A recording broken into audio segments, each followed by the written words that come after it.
Halo sahabat profesional. Sebelum sahabat profesional menyaksikan cuplikan-cuplikan video dari Virtual Learning Session, jangan lupa yuk untuk di-like video ini, di-subscribe, dan di-share juga ya ke sahabat profesional lainnya. Selamat menyaksikan video ini.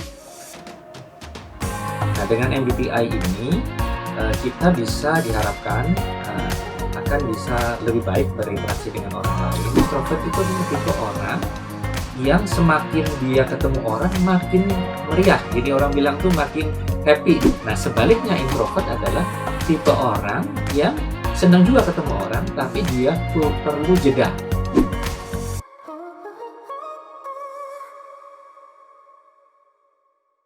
Selamat pagi rekan-rekan semua, selamat bergabung di sesi Virtual Learning Session kelima by Foster & Bridge Indonesia. Sebagai informasi, Foster & Bridge Indonesia dan juga Deka Learning merupakan salah satu unit bisnis dari Formasi Ekolodia Group, di mana setiap minggunya, tepatnya di setiap hari Rabu, Foster & Bridge Indonesia dan juga Deka Learning menyelenggarakan Virtual Learning Session dengan menghadirkan tema menarik yang berbeda-beda, seperti ada soft skill, ada juga project management, ada juga leadership, dan tema menarik lainnya dan juga narasumber yang ahli dalam bidangnya masing-masing. Nah, sebelumnya perkenalkan, nama saya Wulan. Saya di sini sebagai host yang akan memandu sesi webinar hari ini. Tetap semangat pagi ya rekan-rekan semua. Dan pada sesi webinar kali ini selama 1,5 jam ke depan, topik yang akan dibahas adalah mengenai MBTI for Young Marketers yang akan difasilitasi oleh Bapak Rudi Tobing. Nah, sekarang daripada saya kebanyakan ngomong, langsung aja nih kita mulai sesi materinya. Untuk Pak Rudi, waktu dan tempat saya persilahkan. Baik, selamat pagi. Terima kasih Mbak Wulan atas introduction-nya, perkenalan. Salam kenal untuk teman-teman semua ini. Selamat datang di acara Foster & Bridge Indonesia. Nah, pagi ini seperti topik kita akan bicara mengenai MBTI for Young Marketers. Mungkin kalau dalam seharian mungkin rekan-rekan ini sering ketemu atau bicara dengan rekan kerja di kantor atau orang lain, sering ada kendala ya kadang-kadang ya. Orang kok ngerasa ini susah banget sih dia ngerti, atau kalau kita bilangin apa kadang-kadang responnya beda kan gitu ya, sering ya kadang-kadang ada kendala.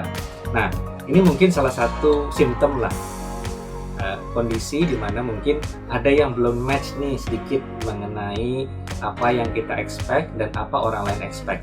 Nah, salah satu ini yang mendasari kenapa MBTI itu mungkin penting bagi kita, bagi kaum profesional saat ini, terutama yang profesional, untuk bisa memahami dirinya dan juga bisa kira-kira mengukur orang lain itu ekspektasinya apa. Nah, makanya topik itu yang kita bawa hari ini ya rekan-rekan. Nah, oke. Nah, MBTI itu kependekan sebenarnya dari Myers-Briggs Type Indicator. Nah, ini adalah psikologi atau katakanlah konsep psikologi yang diambil dari Carl Jung, yang tujuannya adalah membantu kita melakukan self-assessment. Jadi ini assessment pribadi ini langsung, jadi kita nggak ke psikolog atau orang, tapi melalui link yang kemarin disampaikan oleh Foster & Bridge Indonesia. Nah, waktu diisi, nah kira-kira kita tahu tuh hasilnya, saya itu profilnya seperti apa. Nah, tujuan dari self-assessment itu adalah sebenarnya ingin tahu di mana personality kita saat ini. Personality itu seperti juga kalau kita pakai GPS, rekan-rekan kan tahu nih saya di mana nih posisinya. Saya misalnya mau ke kampus atau mau ke kantor, saya saat ini di sini. Nah, dengan GPS itu kita bisa mencapai tujuannya lebih baik, kira-kira begitu. Nah, dengan MBTI ini kita bisa diharapkan akan bisa lebih baik berinteraksi dengan orang lain, lebih asertif. Nah, mungkin rekan-rekan tahu ya, asertif maksudnya lebih empati lah. Kita kalau bicara dengan orang tuh akan lihat, kayaknya enak nih energinya nih, saya dapat nih, mereka kayak yang saya ajak bicara enak nih, kira-kira mungkin persepsi orang seperti itu ya. Nah, dengan adanya asertif yang dia rasakan, sehingga semua diskusi, semua interaksi itu akan mencapai tujuannya. Nah, itu yang paling utama buat kita kan. Nah, terutama kebetulan rekan-rekan kan ini ya, sesuai dengan topiknya ya, saya anggap ya mungkin profesinya banyak di marketing atau pemasaran, karena ini ke yang marketers ya, tapi mungkin juga bidang lain juga berlaku.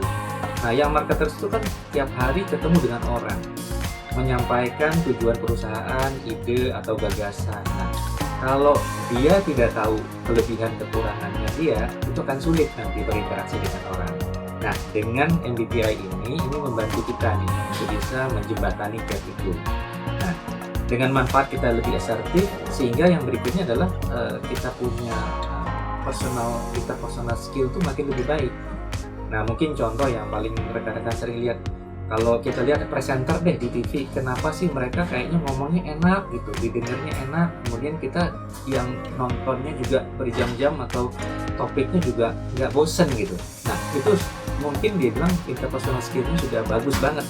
Nah, harapannya adalah kita bisa mencapai satu level atau satu skill itu yang sesuai dengan kebutuhan di tempat kerja kita atau kebutuhan diri kita, itu kira-kira ya.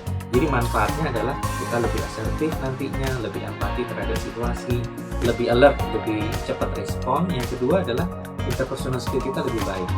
Nah, MBTI itu sendiri dibagi atas 4 dimensi, rekan-rekan. Jadi mungkin kita akan bicara mengenai bagaimana kita mengelola energi. Kenapa sih energi ini penting?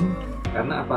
Ideanya orang itu digerakkan oleh energi dalam arti motivasi. Nah, energi itu yang mendorong kita untuk bangun pagi, bergerak setiap hari. Nah, setiap orang beda-beda energi levelnya. Itu dibawa sesuai dengan bentuknya yang sudah ada dari dalam diri ya. Jadi kalau di sini energi itu bagaimana kita mengelola diri kita berinteraksi dengan orang. Nah, itu ada 2 indikator yang dipakai di sini, yaitu satu extrovert, yang kedua introvert. Jadi nanti mungkin sesuai dengan pembahasan nanti 2 topik atau bagian ini akan kita bahas pada sesi hari ini. Yang kedua itu kita bicara bagaimana informasi, kita mengumpulkan informasi. Nah, mungkin kita sering dengar orang yang sensoring, orang yang sensor, yang punya sensing. Nah, kemudian ada satu lagi yang berdasarkan intuisi. Jadi ini adalah waktu kita menerima informasi, ada orang yang cenderung melihat daripada fakta-fakta, data, angka. Nah, itu orang-orang yang berdasarkan sensor tuh. Pokoknya apa yang dia lihat, dia bahkan akan bisa menilai. Tapi ada orang yang tidak perlu melihat, dia bisa menilai karena dia punya intuisinya. Yang buat dia, ini masuk akal nih, logik, oke dia terima. Jadi yang kedua dari konteks ini adalah tadi bicara mengenai informasi. Jadi waktu kita menerima informasi itu, kita bisa menerapkan dengan cara apakah melalui sensing atau sensoring itu, atau kita melalui intuisi gitu ya. Nah, yang ketiga adalah proses pengambilan keputusan nih. Kalau saya ada sesuatu kondisi, keputusan apa yang saya ambil, nah itu berdasarkan kepada thinking. Jadi pemikiran, atau satu lagi adalah feeling. Jadi inilah dimensi ketiga, yaitu bagaimana kita mengambil satu keputusan. Yang dimensi keempat adalah kita bicara mengenai bagaimana kita mengelola lingkungan, berhubungan dengan orang sekitar kita seperti apa. Nah, itu ada 2 indikator, dipakai satu berdasarkan judgment, penilaian, namanya judging. Yang kedua adalah namanya perceive ya. Jadi kira-kira, jadi tidak menjudge lah, jadi dia mencoba memahami. Jadi itu 4 dimensi ini, rekan-rekan semua. Jadi bagaimana nih kita bisa jadi good communicator dalam konteks nanti kita bisa lebih asertif, nanti sesuai dengan manfaat MBTI adalah kita mesti menguasai 4 dimensi ini. Nah, tapi seperti yang disampaikan tadi, bahwa karena memang VLS ini atau Virtual Learning Session ini adalah sesi pendek, nah ini akan kita bedah ya sesi ini dalam mungkin 4 bagian ya. Nah, pada hari ini kita akan bahas topik mengenai introvert dan extrovert, atau bagian kita mengelola energi. Kenapa itu energi penting? Ambil analogi nih teman-teman ya. Kalau kita bayangkan bahwa kita ini sebagai kendaraan, kalau kita tidak mengelola bahan bakar kita dengan baik, satu, kita nggak sampai ke tempat tujuan karena ya bensinnya habis tengah jalan. Yang kedua, kalau kita energi berlebih, mungkin kita jadi boros ya, muter-muter nggak sesuai tujuan. Jadi kira-kira gitu analoginya. Jadi bagaimana kita menggunakan energinya, bagaimana kita mengumpulkan energi itu, itulah yang ditentukan melalui dimensi yang satu ini, namanya bagaimana to energize, mengelola energi di dalam diri kita.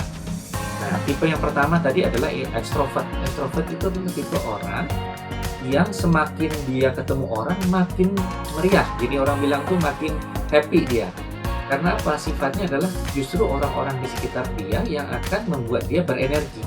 Tapi kalau dia nggak ketemu orang, dia sedih. Dia akan, aduh, kalau nggak ketemu orang satu hari ya lagi. Apalagi kalau orangnya dalam ketemu saat COVID sekarang nih. Waduh, kasihan tuh teman kita yang lagi punya sifat ekstrovert. Nah, mungkin mudah-mudahan dia melalui telepon atau video call atau yang lain yang mungkin dia bisa ketemu teman. Tapi intinya orang-orang ekstrovert itu membutuhkan teman, bantuan rekan-rekannya untuk dia berenergi. Nah, kalau untuk orang marketer, wah cocok banget nih kalau bicara itu ya kira-kira. Karena setiap hari ketemu orang. Dia bisa ketemu 5-6 orang, 5-6 meeting sehari mungkin. Nah, itu tipe-tipe orang ekstrovert. Nah, sebaliknya introvert adalah tipe orang yang senang juga ketemu orang, tapi dia perlu jeda. Kenapa? Energinya tidak panjang seperti orang yang ekstrovert. Dia energinya maksimal, tapi dia butuh waktu namanya me time. Waktu untuk saya sendiri nih. Kenapa? Karena dia perlu recharge. Nah, karena apa? Dia di awal proses dia sebelum berinteraksi dengan orang, dia udah mempersiapkan banyak hal. Contoh, orang-orang introvert tuh dia senang baca. Jadi kalau dia baca, dia habis energi, baru dia ketemu orang. Artinya apa? Dia do homework di depan.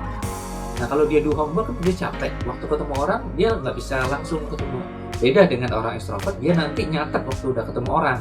Jadi dia nggak persiapin di depan. Sarannya adalah untuk orang yang ekstrovert nih, karena dia sering ketemu orang, biasanya langsung jam ini, langsung bangun, mandi, langsung berangkat kantor, langsung ketemu orang. Nanti kalau orang ekstrovert tuh bergembira, dia langsung mungkin ke Starbucks dulu, langsung charge, langsung ketemu orang, ngobrol-ngobrol, selesai. Nah, kendalanya orang ekstrovert tuh biasanya itu tadi, sebelum ketemu, misalnya contoh, saya ambil contoh dari Foster and Bridge, misalnya waktu ada bikin dengan Foster and Bridge Indonesia, perlu kayaknya kalau bisa sarannya orang dari ekstrovert itu lakukan homework sedikit seperti yang dilakukan oleh orang introvert. Kira-kira misalnya kantornya di mana, ketemunya dengan siapa, ini mau bahas mengenai kira-kira gitu deh. Dengan informasi itu waktu dia jump in ketemu dengan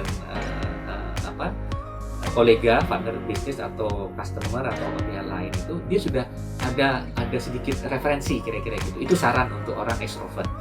Nah, untuk orang introvert, karena nature-nya sering ngelakuin persiapan di depan, kadang-kadang dia asumsikan orang lain itu sudah tektok sama dia. Jadi dia biasanya suka jarang ngomong. Agak, ya kurang lebih kalau nggak ditanya dia nggak jawab gitu, kira-kira gitu. Walaupun dia sangat paham, tahu. Nah, sarannya untuk orang yang dengan tadi tes MBTI rekan-rekan yang dapatnya I, itu sebaiknya membuka pembicaraan, lebih engage istilahnya ya, lebih engage itu lebih membuka diri dan mungkin menawarkan sesuatu, jadi membuka pembicaraan gitu. Jadi orang akan lihat kita lebih lebih extrovert atau lebih reachable, bisa diajak bicara. Karena introvert itu sifatnya kalau nggak ditanya dia nggak jawab, atau tidak ditanya dia nggak mulai pembicaraan gitu. Nah, kalau kita sebagai marketer, dua-duanya gimana nih kondisinya? Kalau saya sebagai marketer nih, waduh, kalau saya introvert, saya bisa nggak jadi marketer? Pertanyaannya gitu ya pasti ya. Jawabannya bisa. Tadi dengan kayak kita melakukan sedikit tweak ya, gitu, merubah kebiasaan tadi yang tadinya diam, mungkin memulai membuka pembicaraan, orang lain jadi oh iya ya, ternyata rekan kita ini yang tadi mulai bicara itu orangnya knowledgeable ya, tahu mengenai, akhirnya mulai deh pembicaraan cair gitu, kira-kira gitu.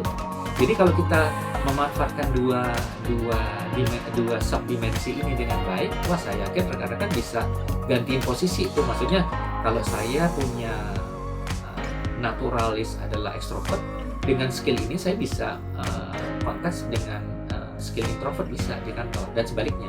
Jadi diharapkan teman-teman ini bisa memanfaatkan skill ini bolak-balik, jadi saling ditukar posisinya. Nah, itulah yang nanti pada akhirnya mempersiapkan kita menjadi orang yang better interpersonal skill. Kita keluarkan pertanyaan lagi nih dari Baliska Pujirsanti. Nah, Pak, bagaimana sih cara beradaptasi di lingkungan kerja yang baru gitu, terutama dengan sifat introvert dan extrovertnya itu, Pak? Oh, oke. Ya, mungkin kalau di tempat yang baru kan kita mesti kenal sama orang ya. Kenal sama orang di sekitar kita, ya paling nggak ya pimpinan kita siapa, Kalau kita punya tim kita siapa, ya kalau kita punya rekan kerja, kolega atau yang peers itu siapa kan gitu. Jadi karena di kantor atau pekerjaan itu kita harus memanage atasan, memanage juga bawahan dan juga rekan kerja kan. Ya 3 pilar lah harus kita manage dengan baik kan gitu. Nah untuk introvert mungkin ya dia harus bisa membuka diri ya, engage. Untuk extrovert dia mungkin harus baca medan dulu. Jadi istilahnya gini, karena lingkungan baru, jangan tiba-tiba langsung gembira bicara sama orang karena nggak tahu ternyata bisa saja yang lawan bicaranya ternyata sifatnya introvert gitu. Yang nggak mau seneng misalnya diomongin apa-apa, semua yang diomongin tanpa dasar gitu. Nah, dengan melakukan sedikit homework tadi dia tahu siapa lawan bicara sehingga dia tahu menempatkan dirinya waktu bicara. Intinya mencapai ketiga kontak itu, manage pimpinan, rekan kerja dan juga bawahan. Oke, semoga Mbak Liska pertanyaannya terjawab ya Mbak. Pak, ini kan kita mengenai yang marketer ya Pak ya. Nah terus kebetulan juga ada pertanyaan nih dari Pak Emir Syahasbullah mengenai extrovert introvert itu, how to be a good marketer nih Pak.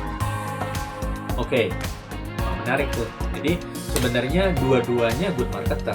Jadi nggak ada pertanyaan how to be-nya, cuman bagaimana kita memanfaatkan keunggulan masing-masing dan melengkapinya pada diri kita gitu. Jadi kalau extrovert itu kan kalau kelebihannya adalah dia waktu ketemu orang itu 100% engage. Jadi nggak ada riset. Jadi kita kan tahu kalau kita ketemu orang itu, kalau orang yang setengah hati kasarnya gitu ya, ketemu orang tuh pasti yang lawannya ngerasa tuh, aduh ini kayaknya dia nggak serius nih. Jadi kalau istilahnya kasarnya gini, kalau orang extrovert dia kalau ketemu orang tuh dia lihat mata, kalau dia jual apa, dia marketing ya, dia melakukan menjual satu produk atau dia melakukan presentasi, dia akan engage dengan orang, dia akan lihat eye to eye, dia akan ngomong dan dia nggak mikirin waktu. Nah, tapi kalau orang yang mungkin yang sifatnya introvert, dia akan cenderung untuk lebih ngelihat jam berapa ya, ngecek jam gitu kan. Nah itu kan cenderung untuk distract ya. Nah untuk orang yang introvert mungkin dengan background introvert memanfaatkan engagement dari orang extrovert itu akan bagus untuk perform dia. Nah kembali lagi karena dia sudah melakukan homework di awal, dengan tadi engage 100%, orang akan lihat waduh ini benar-benar istilahnya tuh 100% nih komit gitu, atau katakan 100% nih benar-benar ke saya nih perhatiannya gitu. Jadi orang merasa dia diperhatikan. Nah sebaliknya sama juga dengan orang introvert. Dengan introvert tadi, extrovert tadi, orang yang tadi punya engage dengan orang yang tadi, kalau dia nggak punya istilahnya itu homework di awal, dia nggak bisa memberikan solusi kepada orang yang diajak bicara itu secara optimal karena nggak tahu masalahnya kan gitu. Nah bagusnya adalah dia menggunakan skill orang introvert tadi. Oke Pak, ini ada pertanyaan dari Mbak Nurul, chat pribadi ke saya. Mbak Nurul bilang, nanya, buat rekrutmen marketing orang baru sebenarnya lebih baik on the job training atau adanya training khusus buat departemen marketing Pak? Ini pertanyaan chicken and egg ya. Ya kebetulan gini, yang paling bagus di dua-duanya. Artinya gini, kalau dua-duanya kan checklistnya kan tercapai. Nah kalau satu tergantung calonnya kan gitu. Bisa juga di on job training dapat yang bagus juga gitu, tidak perlu dilakukan ini lagi di induksi sudah oke. Atau sebaliknya mungkin kurang oke di induksi oke. Yang paling bagus itu dua-duanya mungkin kalau untuk di rekrutmen ya. Nah itu Pak, jadi bisa di track ya kira-kira gitu, diarahkan sesuai dengan kebutuhan divisi marketing atau bagian marketingnya gitu.